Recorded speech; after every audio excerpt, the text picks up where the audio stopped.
Alhamdulillah, wassalatu wassalamu ala rasulillah Muhammad ibn Abdillah wa ala alihi wa sahbihi wa man wala. Subhanaka la ilma lana illa ma 'allamtana innaka antal alimul hakim. Rabbi shrah li sadri wa yassir li amri wahlul 'uqdatan min lisani yafqahu qawli, amma ba'du. Alhamdulillah, sama-sama kita hormati, kita muliakan, kita sayangi penyelenggara majlis pada hari ini, Junda Fatimah Tulungagung di bawah bimbingan Ustadzah Syarifah Aminah Muhammad Asgaf, dan yang diketuai oleh Ibu Hajah Nur Aini, Ketua Yayasan LPI Al-Islah. Kita doakan semoga Junda Fatimah dan segenap pihak yang telah terlibat hingga terlaksananya acara pada hari ini berada dalam rahmat ridha Allah SWT, dalam lindungan dan bimbingan Allah SWT. Ustadzah Aminah dan beserta seluruh keluarganya senantiasa dalam pandangan kasih sayang Allah SWT, dipanjangkan umurnya, sehatkan badannya, dimudahkan urusannya, kabulkan hajatnya, semakin dicinta Allah SWT dan Rasulnya. Para ibu-ibu nyai, baik yang datang dari Lirboyo, datang dari pelosok Pondok Al-Istighosah, Pondok Tulungagung, dan juga Ketua Muslimat Tulungagung, serta segenap syarifah dan juga segenap ibu-ibu nyai dan nawani, para ustadzah, yang semoga semuanya selalu berada dalam keberkahan, dalam limpahan rahmat ridha Allah SWT, serta tentu saja semua yang hadir di majelis ini, baik ibu-ibu, kakak-kakak, adik-adik, anak-anak, yang semoga semuanya disayang Allah, dimuliakan Allah, disayang Rasulullah, dikuatkan iman Islamnya oleh Allah Subhanahu wa taala, insyaallah di dunia hidup sebagai umat Islam, meninggal dunia sebagai umat Islam, dikubur sebagai umat Islam, hingga datang ke padang mahsyar. Allah jadikan kita sebagai umat yang akan berada di belakang nabinya umat Islam, baginda Nabi besar Muhammad sallallahu alaihi wa ala alihi wasallam, insyaallah. Amin ya rabbal alamin. Islam, iman adalah hal tertinggi yang Allah Subhanahu wa taala berikan kepada seorang manusia.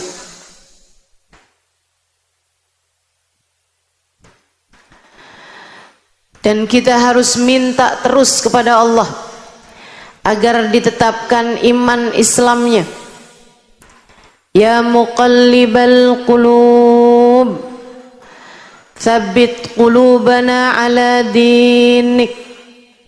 Wahai zat yang membolak-balikkan hati, tetapkanlah hati kami senantiasa dalam keimanan kepadamu. Tadi yang dibaca zikirnya Habib Abu Bakar Asgaf Gresik. La ilaha illallah al-mawjud fi kulli zaman. La ilaha illallah al-ma'bud fi kulli makan. La ilaha illallah al-madhkur bi kulli lisan. Adalah merupakan bacaan-bacaan untuk tetapnya iman. La ilaha illallah al-mawjud fi kulli zaman. Tidak ada Tuhan kecuali Allah. Allah lah yang selalu ada di setiap waktu.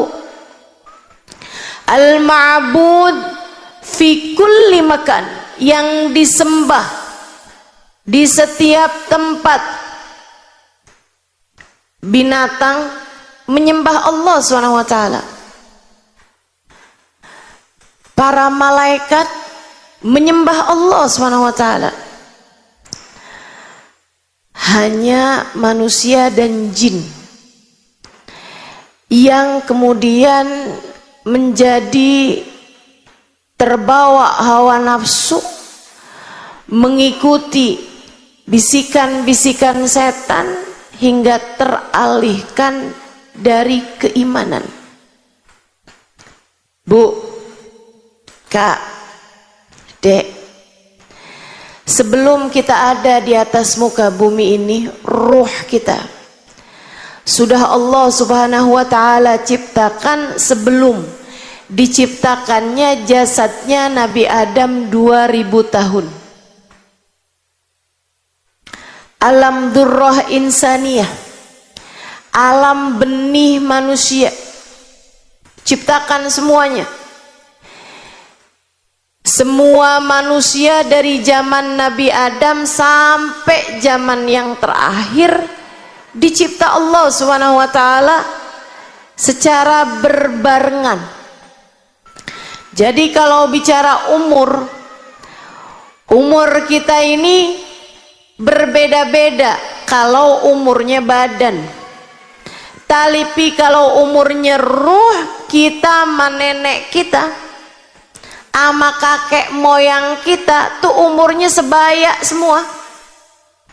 Kamu sama cucu kamu umurnya sebaya.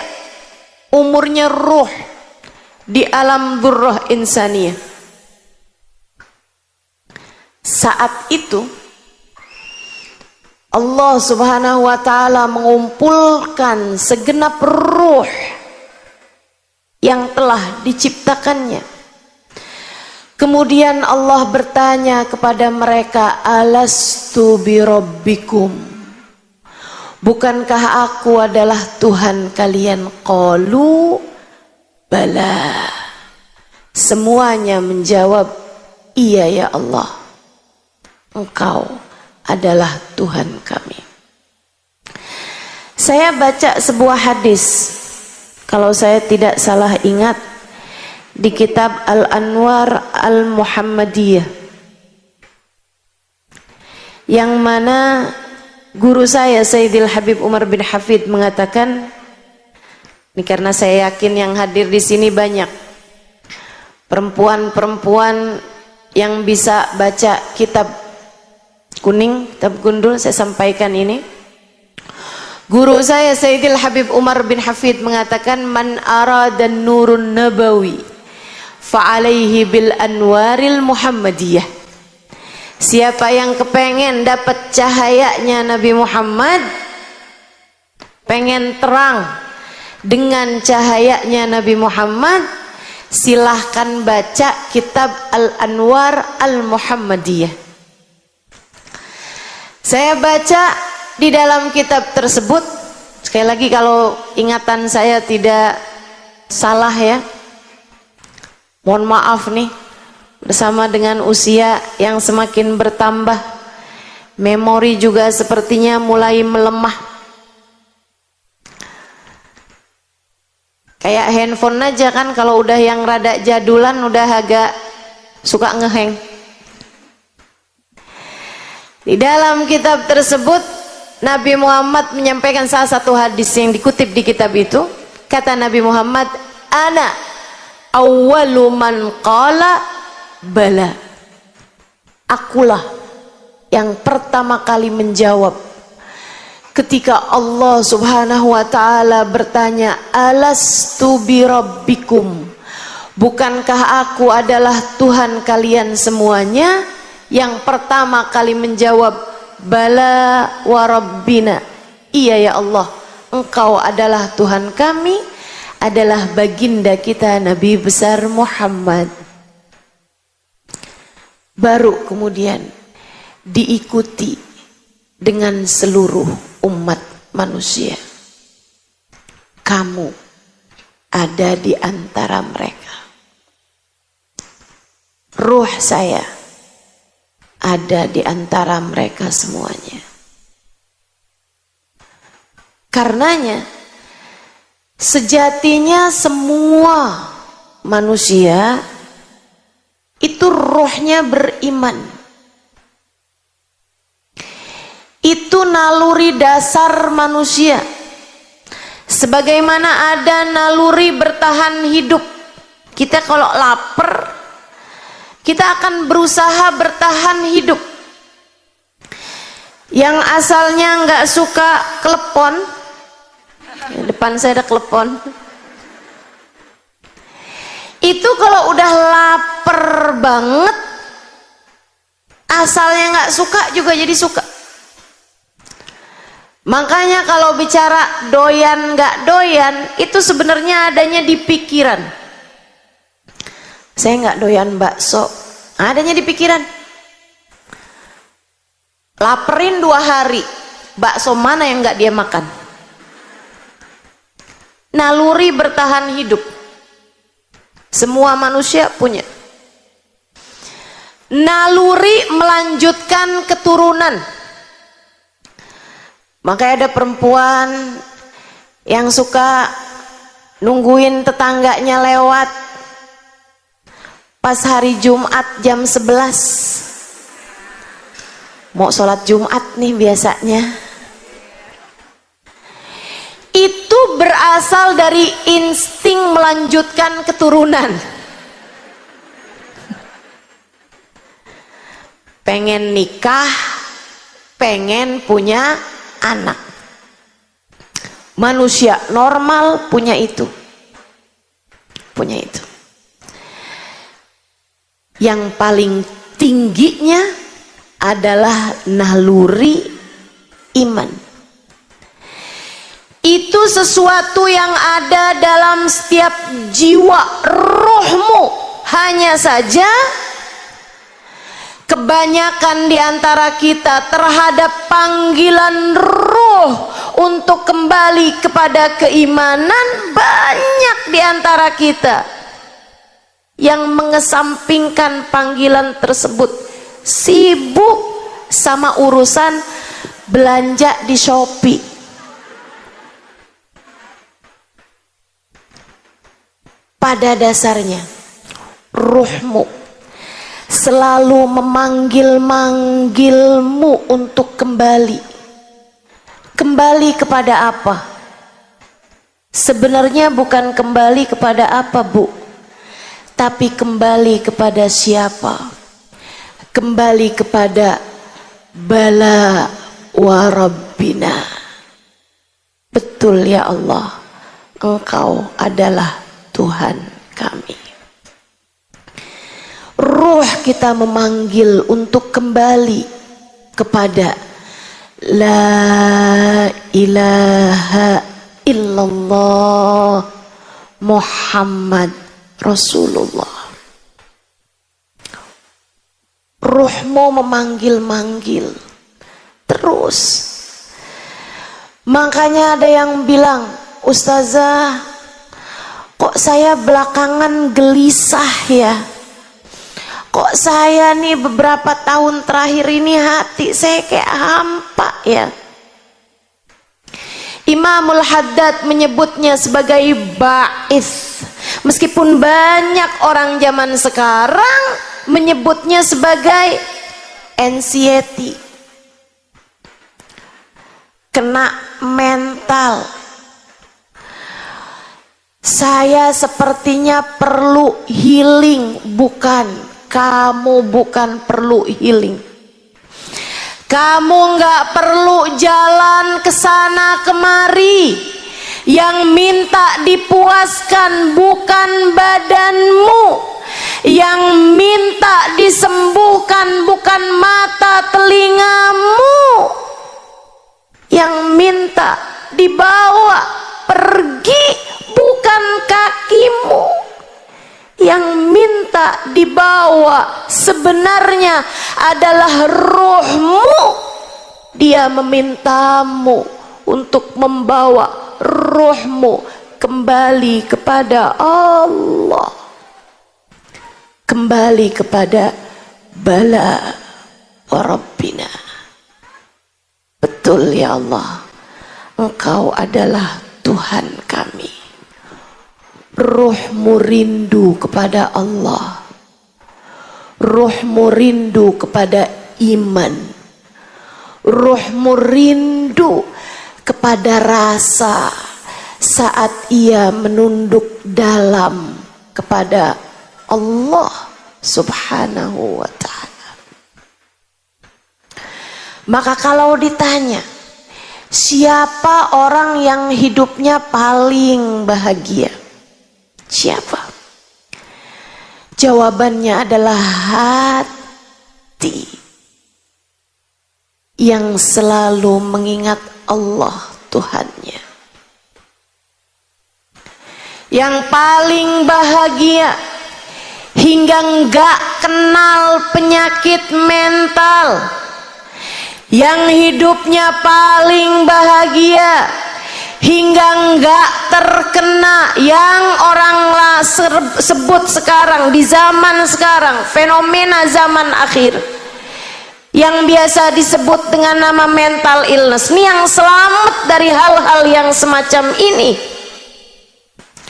adalah mereka yang hatinya tertambat, yang hatinya berlabuh kepada la ilaha illallah Muhammad Rasulullah. Merekalah yang Allah ceritakan dalam Al-Quran. A'udzu billahi minasyaitonir rajim. Alladzina amanu wa tatma'innu qulubuhum bidzikrillah. Ala bidzikrillahi tatma'innul qulub. Alladzina amanu, orang-orang yang beriman, wa tatma'innu qulubuhum, keadaan mereka, waw haliyah. Yang belajar bahasa Arab ngertilah yang saya maksudkan. Alladzina amanu, orang-orang yang beriman, wa tatma'innu qulubuhum, keadaan mereka, hati mereka selalu tenang, selalu damai, bidzikrillah, karena mereka selalu mengingat Allah. Ala bidzikrillahi tatmainnul qulub. Ketahuilah, hanya dengan mengingat Allah, takdimul ma'mul, mendahulukan ma'mul daripada fi'il fa'il. Ala bidzikrillah tatmainnul qulub, li fadilatil hasr, li faidatil hasr, mendahulukan keterangan daripada fi'il dan fa'il untuk memberikan faidah hasr, meringkas, punya arti hanya, enggak ada cara lain. Ala, ketahuilah, bidzikrillah, hanya dengan mengingat Allah, enggak ada cara lain, enggak ada cara lain. Yang menciptakan kita menyampaikan, enggak ada cara lain, enggak ada cara lain. Buat damainya hati, enggak ada cara lain. Buat tenangnya jiwa, enggak ada cara lain. Buat healing, enggak ada cara lain kecuali bidzikrillah, mengingat Allah, menghadirkan Allah dalam hatimu. Itulah satu-satunya cara ketenangan hati, kebahagiaan jiwa. Sebaliknya, mafhum mukhalafah, Sebaliknya, hati paling sengsara, jiwa paling menderita, rasa paling hampa ketika seorang manusia lupa dan lalai kepada Allah Tuhannya. Kamu merasa hidup kamu gelisah, kamu merasa hati kamu gak damai, kamu merasa panik terus-terusan, kamu pikir kamu kurang uang. Bukan, kamu bukan kurang uang, kamu kurang iman. Kamu pikir kamu perlu cinta manusia. Kamu gelisah karena kamu merasa suamimu sudah tidak lagi mencintainya. Kamu pikir kegelisahan hatimu adalah karena ada cinta seseorang yang mulai masuk ke dalam hati suamimu. Bukan, Bu, saya bilang bukan. Dek, bukan. Kamu pikir kamu gelisah kesana kemari karena kamu berharap, nih kalau ada laki-laki yang mencintai saya pasti akan menjadi tenang, damai, hidup sudah akan berada di surga. Enggak. Saya kasih tahu, enggak. Hatimu gelisah mencari muara. Hatimu gelisah karena ingin kembali kepada sumbernya. Ruhmu kamu rasa berantakan. Hatimu kamu rasa berantakan. Kamu gak ngerti ini rasa apa sih? Kok saya bawaannya kepengen ngomong mulu? Kok saya bawaannya kepengen makan mulu? Kok saya bawaannya kepengen bergaul mulu? Saya kok gak bisa diam? Kenapa saya kelimpungan? Kenapa saya gelisah? Saya kasih tahu, masalahnya hatimu sedang rindu. Rindu kepada Allah penciptamu. Hatimu berteriak-teriak, kembalikan aku, kembalikan aku. Tapi suara bisingnya hatimu kamu tekan terus-terusan hingga melahirkan rasa yang tidak menentu, hingga membuat kamu nggak tahu. Makanya kenapa Ustazah, kenapa saya berasa tenang di majelis ilmu? Kenapa saya berasa tenang ketika saya duduk di majelis-majelis ilmu? Karena ruhmu sedang dipandu, hatimu sedang dibimbing menuju yang selama ini dia rindu. Hatimu rindu Allah,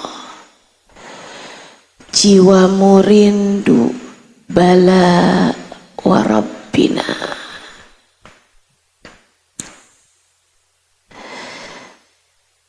Beberapa tahun lalu, ada mungkin belasan tahun lalu, satu hari saya ditelepon seorang kawan, Ustazah, bisa nggak ditemuin hari ini?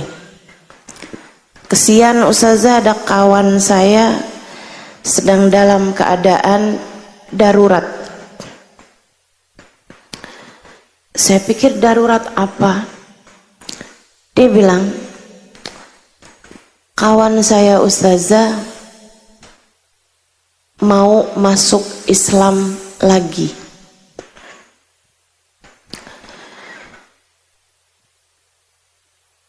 Maksudnya gimana, saya bilang. Dia pengen masuk Islam lagi Ustazah. Ceritanya panjang dah Ustazah. Biarin nanti dia cerita sendiri mau Ustazah. Kapan Ustazah bisa ditemui dan di mana? Karena saya kesian, saya tahu rasanya hati ketika ingin segera kembali, kegelisahan yang luar biasa. Saya hari itu sedang ada kajian. Saya kasih tahu pagi di sini, siang di sini, ada kajian sore waktu itu. Terus dia bilang, baik Ustazah, biar dia ketemu Ustazah di kajian sore hari ya, di sebuah masjid di daerah Jakarta Pusat. Saya bilang boleh, tapi boleh nggak dia kalau datang pakai jilbab atau kerudung lah gitu, seenggaknya ditaruh di kepalanya biar nggak tampak aneh di hadapan orang-orang di masjid.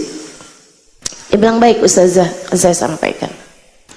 Saya nggak tahu dia pinjem kerudungan siapa, tapi hari itu pakai celana panjang, pakai blazer, pakai jas kerja gitu, dia datang sesudah saya kajian sore itu.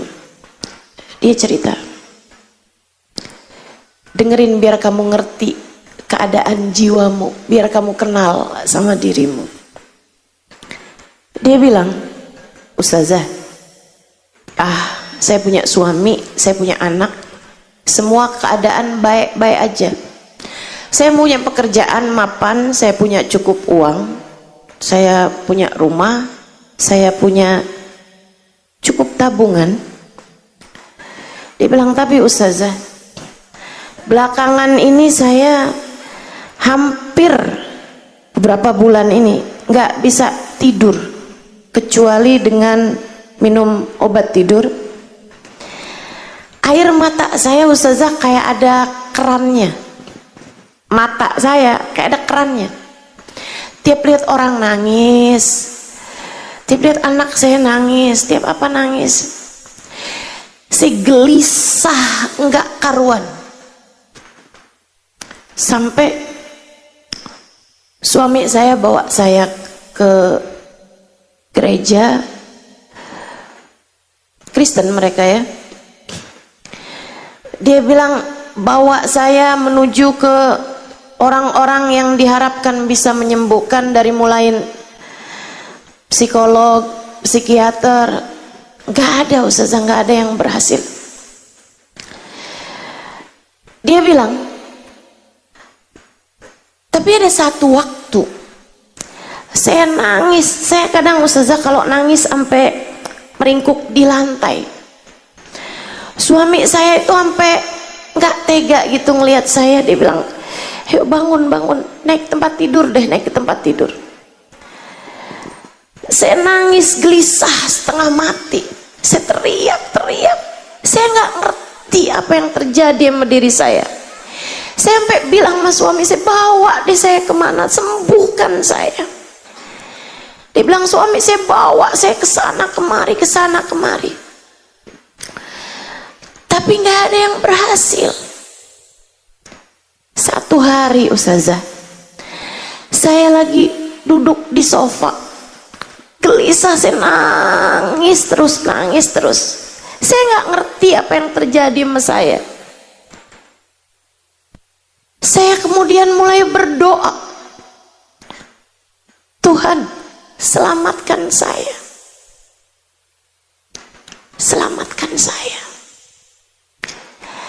kasihani saya. Dia bilang kemudian saya teringat dengan satu bacaan dan saya mulai membacanya. Bacaannya begini, Bismillahirrahmanirrahim. Qul huwallahu ahad, Allahus samad, lam yalid walam yulad walam yakul lahu kufuwan ahad. Saya ulangi bacaan itu terus dan saya nggak ngerti kenapa. Tiba-tiba hati saya damai, pikiran saya tenang. Dan itulah kali pertama saya jatuh tertidur tanpa meminum obat sesudah berbulan-bulan lamanya. Saya tanya sama dia, kok kamu hafal surat Al-Ikhlas? Dia bilang, orang tua saya menikah beda agama Ustazah. Ibu saya Islam, bapak saya Kristen. Dia bilang di masa kecil mereka menikah dengan agama Kristen. Jadi kebawa nih ya yang Islamnya. Dia bilang tapi di masa kecil orang tua saya pisah, bercerai. Di saat bercerai itu ibu saya kerja, bapak saya kerja, saya dititipkan ke rumah neneknya ibu yang adalah seorang yang Islam. Jadi di masa kecil saya bahkan disekolahkan TPA.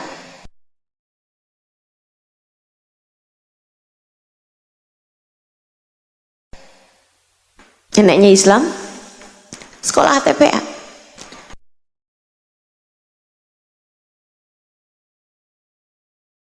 Belajar ngaji. Akhirnya dia pun hafal beberapa surat pendek. Di antaranya Al-Ikhlas ini tadi. Dia bilang selepas itu ketika SMP, dia bilang saya diambil balik oleh bapak saya, yang kemudian saya pun menjadi balik Kristen. Dia bilang ketika saya remaja SMA, saya jadi nggak kenal agama, saya nggak punya agama. Dia bilang habis itu saya masuk kuliah, saya pacaran sama seorang laki-laki yang sekarang menjadi suami saya dan dia beragama Kristen. Saya pun menikah sama dia. Dia baik Ustazah. Saya pun punya anak. Dia pun juga baik-baik saja. Dia pinter, lucu, cakep. Dia bilang saya punya keluarga yang semuanya baik-baik aja. Sampai itu tadi apa yang saya ceritakan sama Ustazah. Beberapa bulan terakhir ini udah hampir setahunan, saya mulai nggak ngerti sama keadaan diri saya. Saya menjadi takut untuk lihat orang, ketemu orang. Saya jadi gelisah setengah mati hati saya. Sampai suami saya bawa kemana-mana. Saya hanya menangis terus-terusan. Badan saya sampai menjadi kurus. Saya nggak enak makan, nggak enak tidur, nggak enak ngapa-ngapain. Sampai suami saya bilang, saya akan melakukan apapun biar kamu sembuh. Saya bilang, nah kamu sekarang memutuskan masuk Islam? Iya Ustazah. Sesudah itu tadi Ustazah, sesudah saya merasakan ketenangan setiap kali membaca surat Al-Ikhlas, sehingga sejak saat itu sampai dengan sekarang kerjaan saya gak habis-habis, entah berapa ribu kali tiap hari saya baca surat Al-Ikhlas. Qul huwallahu ahad. Katakanlah, huwallahu ahad, dialah Allah Tuhanmu Sang Maha Esa. Allahus Somad, Allah lah satu-satunya tempat bersandar. Allah lah satu-satunya tempatmu bergantung. Allah lah satu-satunya tempatmu berserah. Lam yalid walam yulad, ia tidak beranak dan tidak pula diperanakkan. Walam yakullahu kufuwan ahad, tak ada sekutu baginya, dialah satu. Ketika dia bercerita, saya jadi faham betapa ruhnya merindukan bala wa rabbina. Saya faham betapa hatinya merindukan la ilaha illallah. Saya faham betapa jiwanya merindukan iman. Saya tanya sama dia, kalau kamu kembali kepada Islam, suami kamu bagaimana? Ustazah, saya udah tanya ini sama suami saya. Dia bilang, saya nggak bisa bantu kamu apa-apa. Jika itu bisa membuat kamu merasakan kembali kedamaian hatimu, silahkan saja. Dia udah sangat kesian sama saya, Ustazah. Tapi saya bilang sama dia, kalau kamu balik Islam, kamu menjadi fasad nikahnya sama suami kamu. Iya Ustazah, itu juga sudah saya sampaikan padanya. Tolonglah saya Ustazah, kembalikan saya kepada Islam. Saya sudah tidak sanggup lagi untuk jauh dari Allah. Saya sudah tidak sanggup lagi untuk hidup tanpa iman. Saya pun minta dia untuk ulurkan tanganmu, ucapkan asyhadu an la ilaha illallah wa asyhadu anna Muhammad Rasulullah.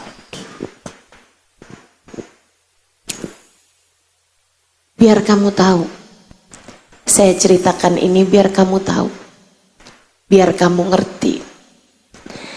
Saat hatimu gelisah, bukan selalu jalan keluarmu adalah buka aplikasi belanja.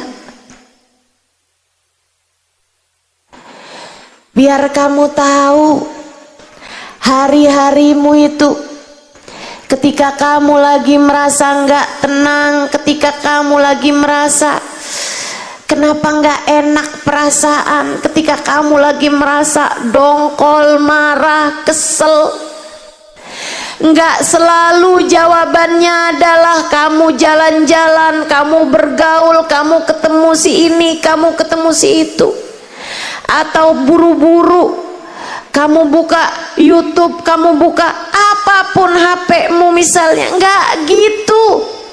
Buru-buru kamu nonton sinetron yang kamu inginkan. Enggak selalu itu. Terkadang jawabannya adalah kembali kepada hatimu, kemudian mulai memanggil namanya. Ya Allah, Ya Allah, Ya Allah. Terkadang jawabannya adalah kembali kepada jiwamu, kemudian berkata padanya, tenang hati, kita punya Allah. Tenang jiwa, kita punya Allah. Sebut namamu. Tenang Halimah, kita punya Allah. Tenang, kita punya Allah. Pemilik alam semesta jagat raya, pengatur segala kehidupan di atas muka bumi ini, remote-nya, kendalinya, dia yang pegang. La mani'a lima a'taita wala mu'tiya lima mana'ta wala radda lima qadaita wala yanfa'u dzal jaddi minkal jadd. Tak ada yang dapat memberi ketika Allah menghalangi. Tak ada yang dapat menghalangi ketika Allah hendak memberi. Tak ada yang dapat menolak jika Allah telah memutuskan, dan tak ada kekuatan apapun dan siapapun yang bisa berkontribusi ketika Allah telah memutuskan untukmu segala sesuatu. Tak ada kekuatan apapun di atas kekuatan Allah Subhanahu wa ta'ala. Fahami itu dan marilah menuju kepada kedamaian dan ketenangan kehidupan dunia sebelum kelak kamu akan menuju kebahagiaan dan ketenangan akhirat.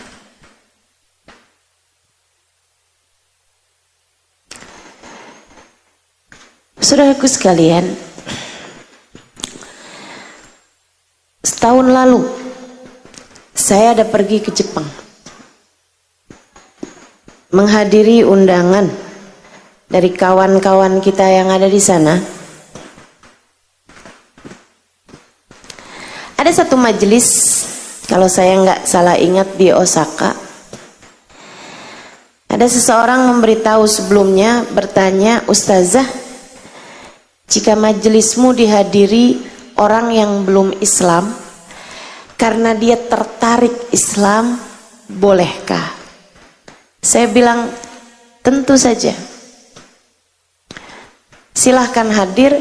Saya hanya minta dia untuk pakai penutup kepala agar tidak terlihat asing di antara umat Islam yang memang hadir pada saat tersebut. Ternyata di majelis itu dia kepengen ketemu saya. Maka bisa saya majelis, si orang Jepang, perempuan Jepang ini, saya bilang silahkan ketemu saya di satu ruangan. Namanya kayak, kalau saya nggak salah ingat, Saori atau apa gitu.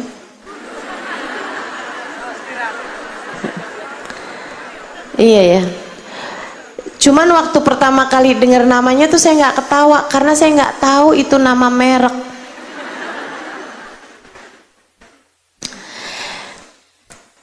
Dia tanya-tanya sama saya tentang beberapa hal dalam urusan agama.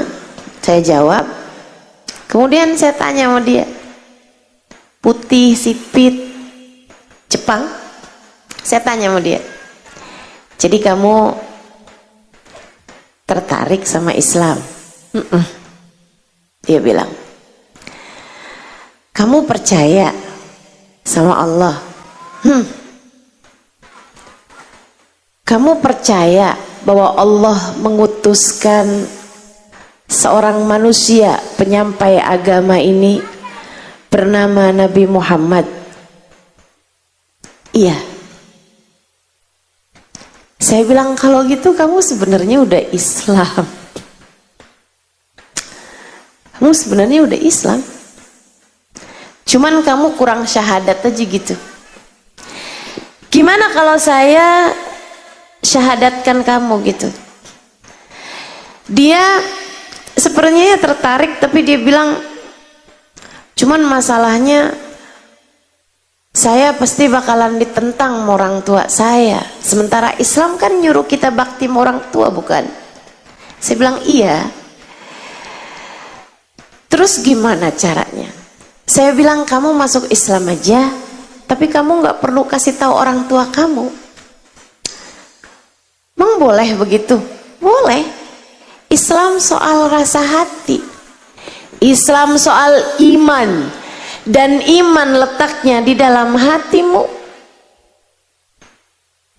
Tapi kan kita harus sholat, tapi kan kita harus tutup aurat. Saya bilang itu sesuatu yang furu'i, cabang, nggak apa-apa, yang penting pokoknya aja dulu, Islam aja dulu.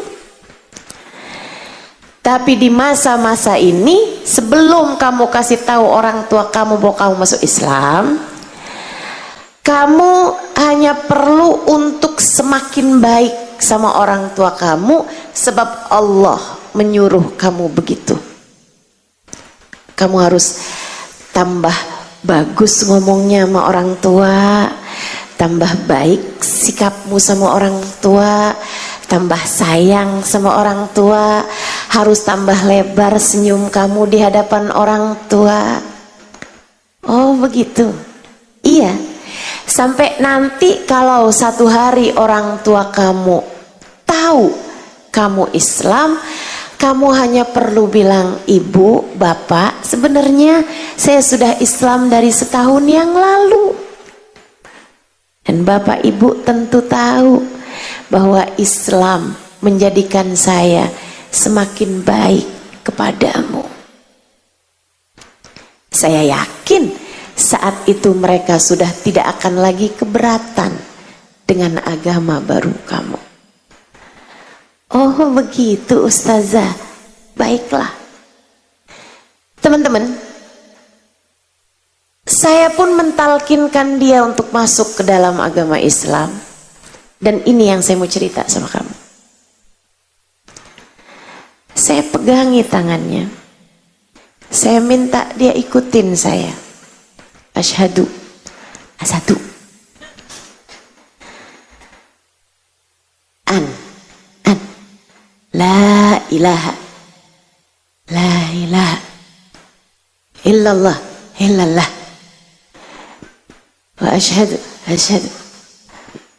anna Muhammadan Rasulullah. Saudaraku sekalian, dia pun mengikuti kalimat syahadat saya, dan saya pun mentranslate kalimat syahadat bahasa Arab itu dengan bahasa Indonesia yang ditranslatekan. Dimulai kelibet-libet nih.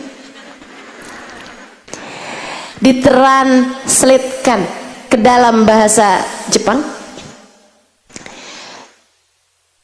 Dia pun berbahagia dengan kalimat tersebut. Saya kemudian memeluknya erat. Dia mengalir air mata kebahagiaan. Dan teman-teman saya sekalian, pemandangan yang gak akan pernah saya lupa seumur hidup saya. Wanita ini dari mulai awal dia cerita, dia bertanya, saya jawab, penuh kelembutan. Begitu habis selesai saya talkinkan kalimat syahadat, dia lompat-lompat kegirangan. Dia lompat-lompat. Dia bilang, seneng banget. Senengnya dia itu sampai membuat kami yang ada di dekat dia itu sampai nangis nggak henti. Saya bilang, liatin rahmat, liatin rahmat kalau turun kepada seseorang, liatin iman, liatin kasih sayang Allah, liatin kasih sayang Nabi Muhammad terhadap umatnya. Kalau datang di hati seseorang, guyurannya membuat dia bahagia tak terkira.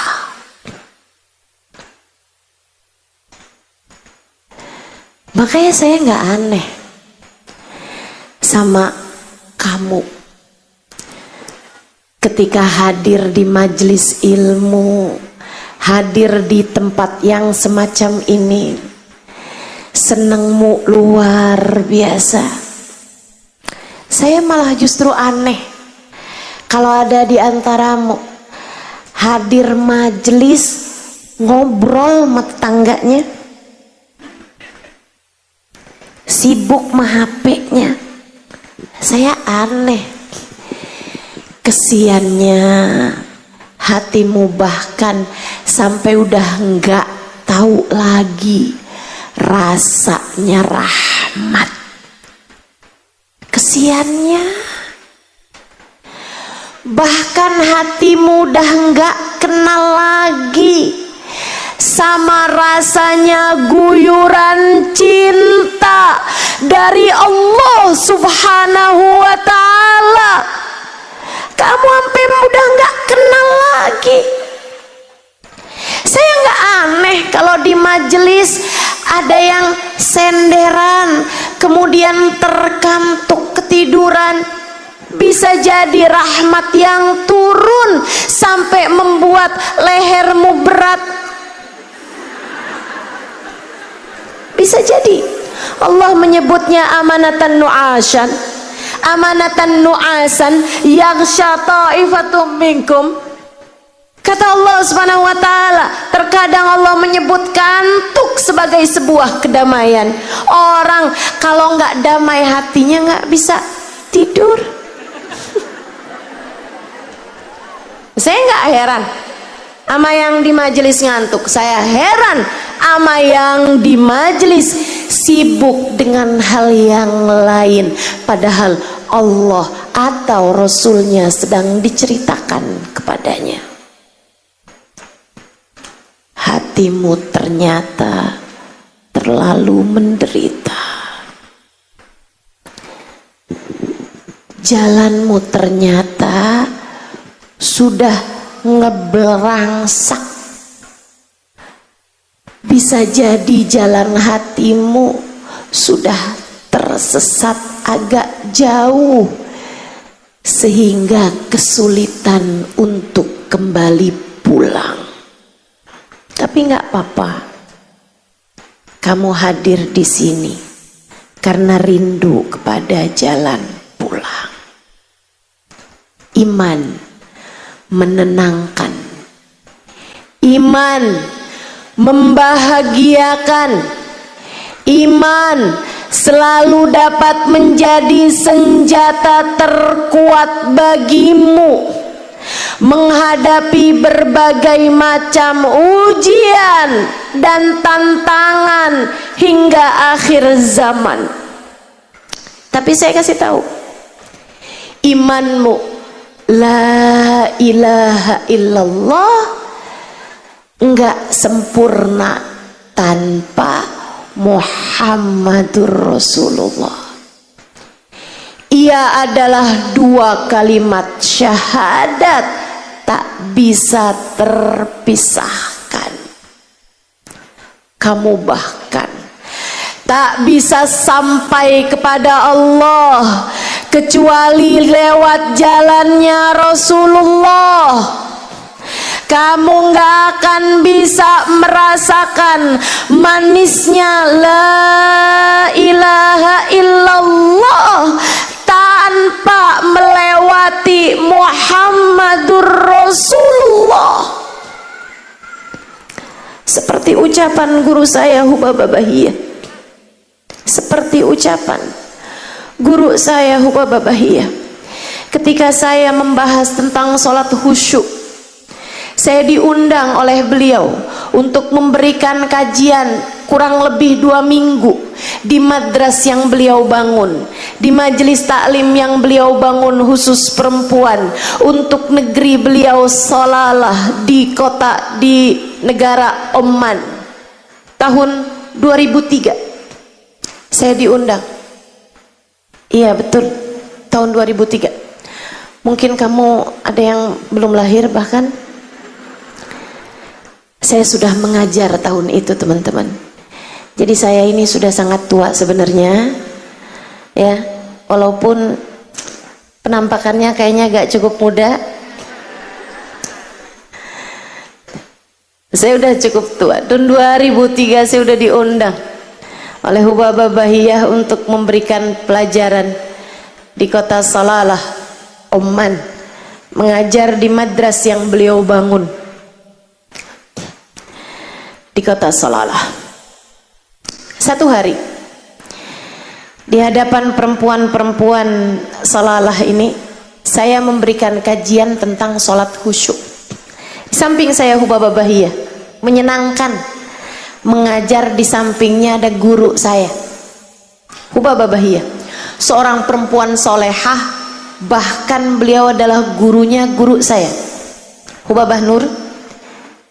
Hubabah Nur selalu menyampaikan Hubabah Bahiyah adalah salah satu perempuan paling berpengaruh dalam kehidupan beliau, salah satu guru paling berpengaruh bagi beliau. Samping saya Hubabah Bahiyah, dulu Habib Abdul Qadir bin Ahmad Asgaf Jeddah, salah satu ulama terkemuka pada zamannya, yang bahkan diyakini sebagai salah satu wali min auliyaillah pada masa tersebut, meninggal dunia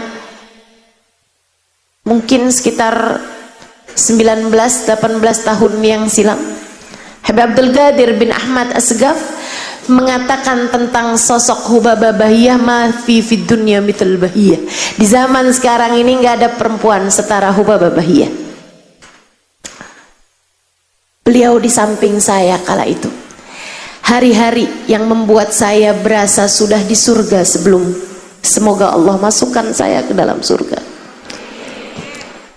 Hari-hari saya bersama Hubabah Bahiyah adalah saya merasakan nikmat iman, nikmat rahmat, nikmat syafaat, nikmat cinta yang tidak bisa saya ungkapkan dengan kata-kata. Saya mengajar, di samping saya Hubabah Bahiyah, yang kala itu karena belum kena masalah sama tulang belakang dan lain-lain, tentu saja saya mengajar di bawah, duduk di bawah.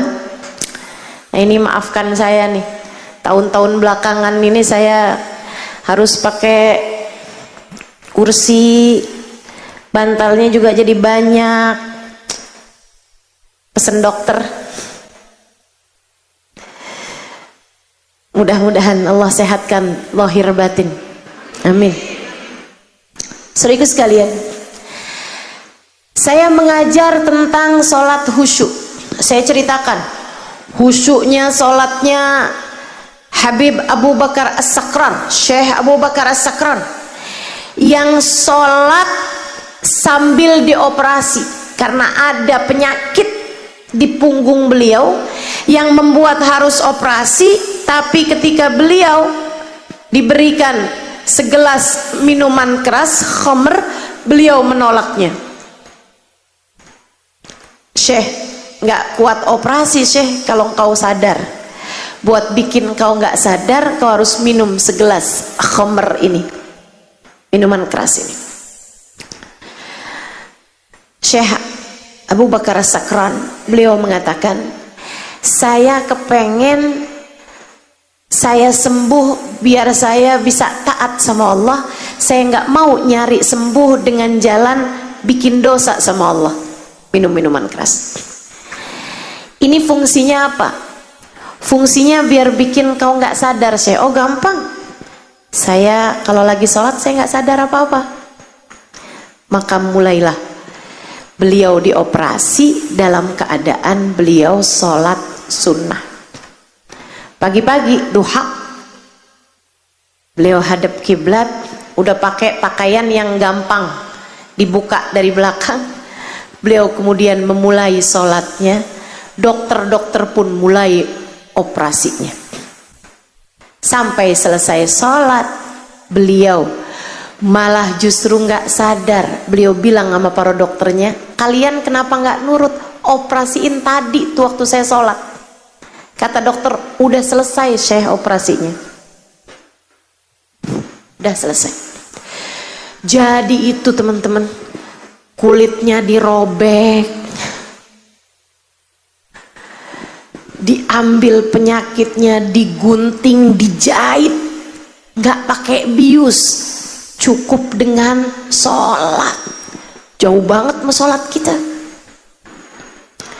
Kita nyari barang nggak ketemu, pas sholat kita inget. Ya Allah, saya kadang kalau lagi sholat itu kadang-kadang suka malu buat baca iftitah.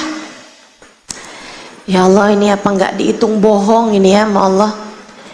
Saya bilang, inni wajjahtu wajhi lilladzi fataras samawati wal ard.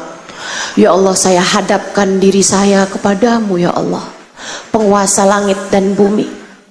Apa nggak dianggap bohong nih, padahal sholat saya sambil ngadep HP sambil inget kajian, sambil inget acara, sambil mikir ini mikir itu ya Allah, sambil inget nih suami saya belum pulang kemana nih, pikiran saya kemana-mana. Katanya kamu lagi ngadep sama saya Halimah, kenapa kamu lagi ngadep sama suami kamu, sama baju kamu, sama pakaian kamu, sama ilmu kamu, sama majelis kamu? Ya Allah, ampuni ya Allah. Bener-bener nih yang dibilang sama Habib Zain, Habibana Zain bin Smith, salah satu guru saya, Habib Zain bin Smith Madinah. Beliau mengatakan, salatuna tahtaj ila istighfar. Salat kita ini perlu dimintain ampun sama Allah daripada dimintain pahala dari Allah. Bener banget, bener banget. Salat kita perluan dimintain ampun daripada dimintain pahala. Salat ngelambiar begitu, salat bising begitu, salat saya. Jangan tersinggung, saya lagi cerita tentang salat saya. Walaupun saya yakin salat kamu juga nggak beda. Betul. Saya lagi bahas tentang salat khusyuk di hadapan Hubabah Bahiyah, di hadapan muslimah-muslimah di Salalah. Saya ceritakan salatnya Sayyidina Ali Zainal Abidin, rumahnya kebakaran, beliau nggak berasa. Tiba-tiba mic saya direbut sama Hubabah Bahiyah. Kemudian Hubabah Bahiyah bilang, la muskida ya Halimah muskida. Enggak gitu Halimah, enggak gitu. Saya bilang, gimana Hubabah? Gimana Hubabah? Hubabah Bahiyah bilang, haula. Mereka itu mereka Halimah, enggak gitu caranya enggak gitu. Mereka. Yang kamu ceritakan itu adalah mereka, bukan kita. Yang kamu ceritakan adalah tentang mereka, bukan tentang sholat kita. Yang kamu sampaikan kejauhan Halimah, itu adalah tentang mereka, bukan tentang kita. Yang kamu ceritakan tentang sholat adalah sholatnya mereka, nggak akan pernah menjadi sholat kita. Ibarat sholat ada tangganya. Yang kamu ceritakan, andai sholat itu ada 100 tangga untuk menjadi inna sholata tanha anil fahsya'i wal munkar, untuk menjadi sholatlah kamu. Aqimis sholata lidzikri. Sholat yang Allah maksudkan itu, andai ada 100 tangga, yang kamu ceritakan adalah orang-orang yang sudah menempuh tangga 98, 97, udah mau nyampe. Sementara kita ini naik di tangga 3, naik di tangga 4, kemudian merosot lagi ke tangga 2, kejauhan. Kita akan tetap sholat, kita akan tetap sholat. Sholat adalah kewajiban antara kita dengan Allah Subhanahu wa ta'ala. Kita nggak akan tinggal sholat fardu, sholat sunnah, kita akan tetap kerjakan. Tapi berharap suatu hari rumah kamu kebakaran, kamu dalam keadaan sholat dan kamu tidak keluar dari sholat, kejauhan. Berharap kamu bisa dioperasi tanpa bius hanya karena kamu mengerjakan sholat, kejauhan. Gak bisa, gak ada. Saya pastikan sama Hubabah Bahiyah, ilmu besar yang saya dapatkan hari itu, untuk saya akan menyampaikannya seperti yang sedang saya lakukan sekarang. Saya harus memastikannya. Jadi saya tanyakan saat itu kepada Hubabah Bahiyah. Saya tuh sampai suka mikir loh Bu, Kak, Dek, jangan-jangan hidup saya nih banyak bertemu dengan perempuan-perempuan solehah, perempuan-perempuan hebat, agar saya dapat menceritakannya kepadamu. Jangan-jangan Allah pertemukan saya dengan orang-orang hebat, laki-laki dan perempuannya, para wali-wali, para ulama-ulama yang luar biasa, arifin billah, orang-orang yang kenal kepada Allah, arifin bi Rasulillah, orang-orang yang kenal dekat dengan Nabi Muhammad, adalah karena rahmatnya Allah kepadamu, hingga saya bisa menceritakannya padamu. Saya sampai takut, jangan-jangan jatah saya dari pertemuan-pertemuan indah itu adalah sekedar saya dapat menceritakannya kepadamu tanpa mendapatkan jatah selain daripada itu. Doakan biar saya nggak kehalangan berkah dari orang-orang mulia yang saya temui dalam hidup saya. Hari itu saya memastikannya kepada Hubabah Bahiyah. Saya bilang, Hubabah, jadi maksudmu kita nggak bisa sampai kepada Allah dengan sholat kita?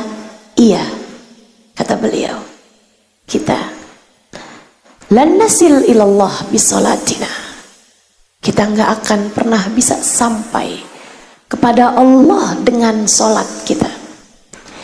Iman yang ada di dalam hati kita nggak akan pernah cukup untuk menjadikan sholat kita sehusyuk itu.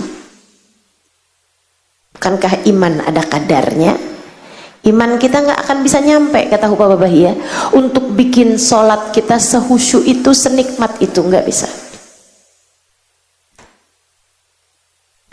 Bukan karena sholatnya nggak bisa nyampein orang kepada Allah, bukan, tapi kitanya yang nggak akan bisa meraih kehusyuan sholat sehingga sampai bisa memastikan kita tiba sampai kepada Allah. Usul ilallah bisolatina, enggak.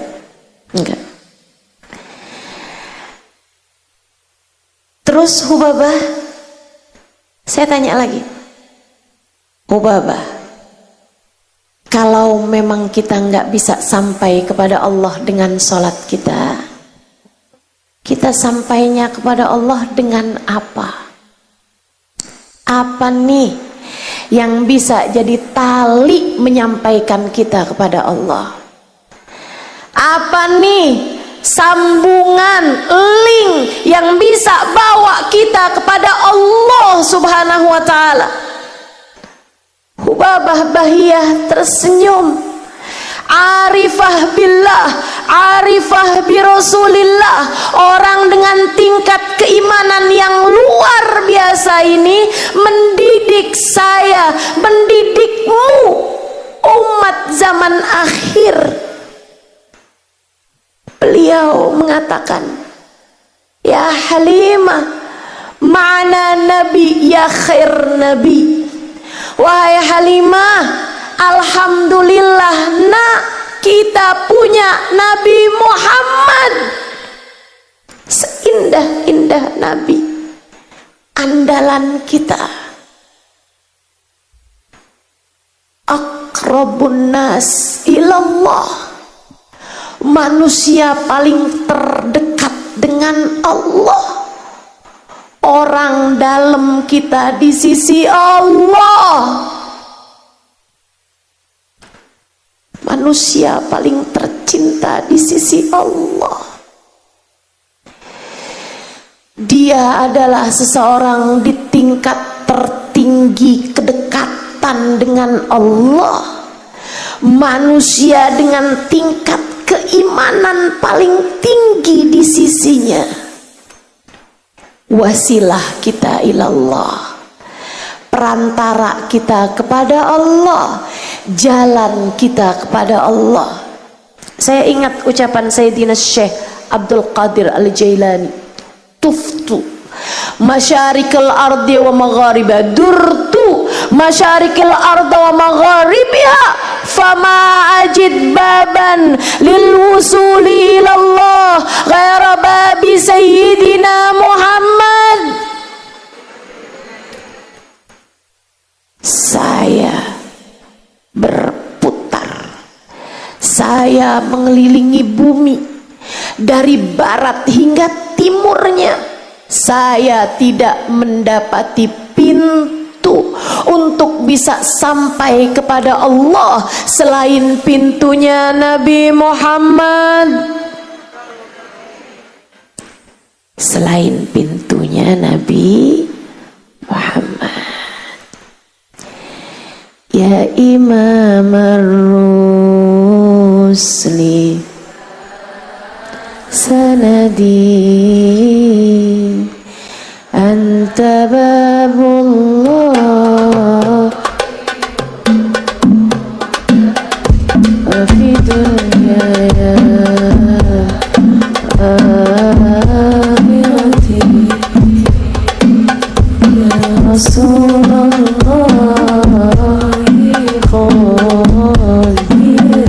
Ya Imam ar-Rusli sanadi anta babullahi mu'tamadi fa bidunyaya wa akhirati ya Rasulullah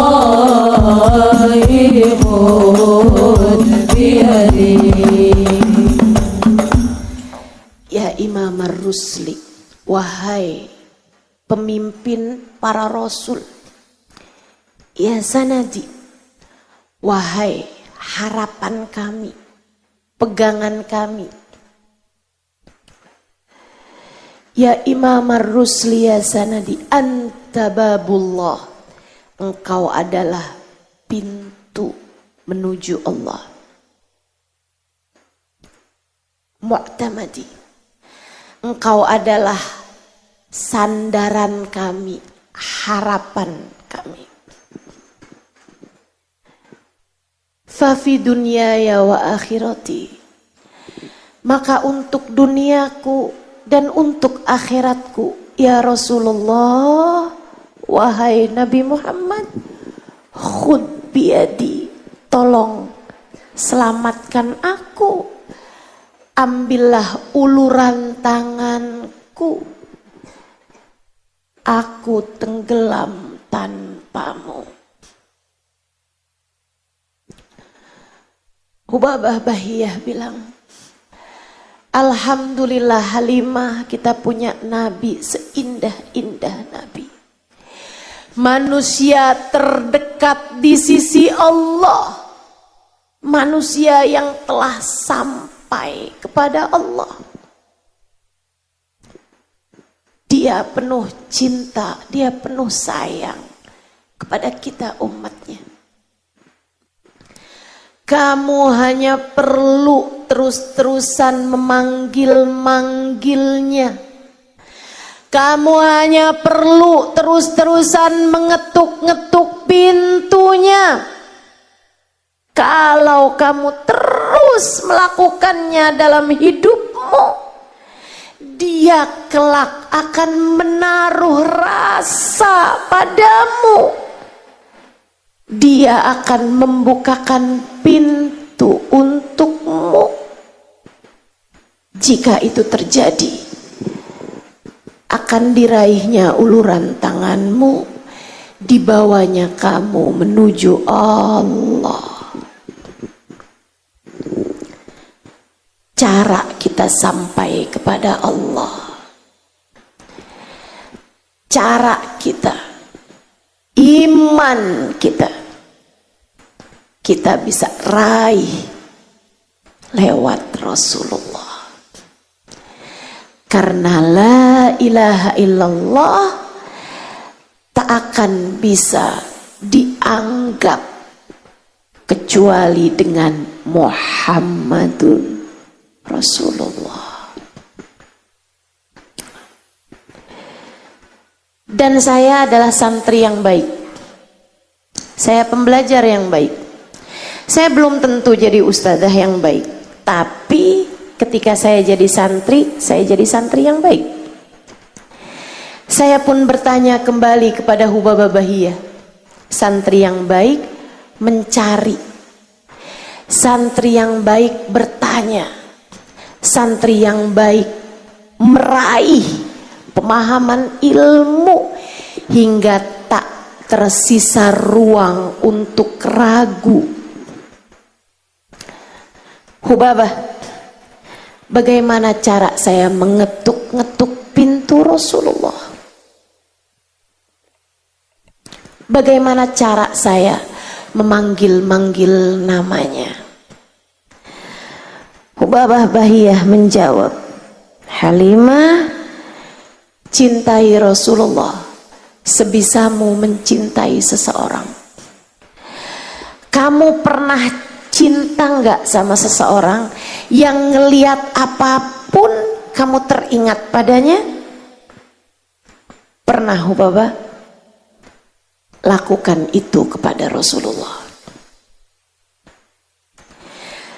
Jatuh cintalah kamu kepada Rasulullah sampai membuat lihat awan ingat Dia, merasakan angin bertiup ingat Dia, lihat hujan ingat Dia, lihat muka orang ingat Dia, lihat apapun ingat Dia.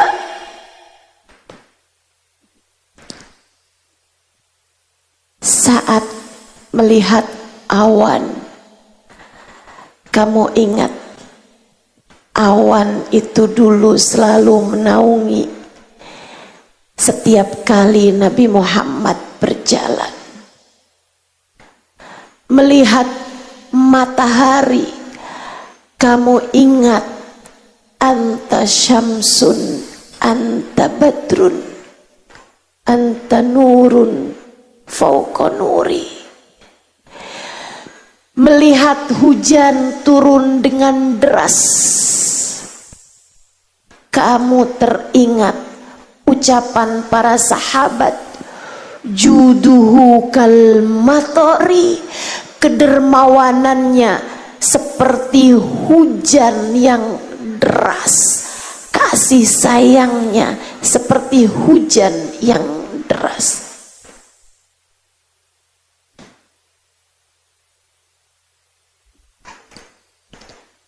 Halimah, rindui Nabi Muhammad sebisamu merindukan seseorang.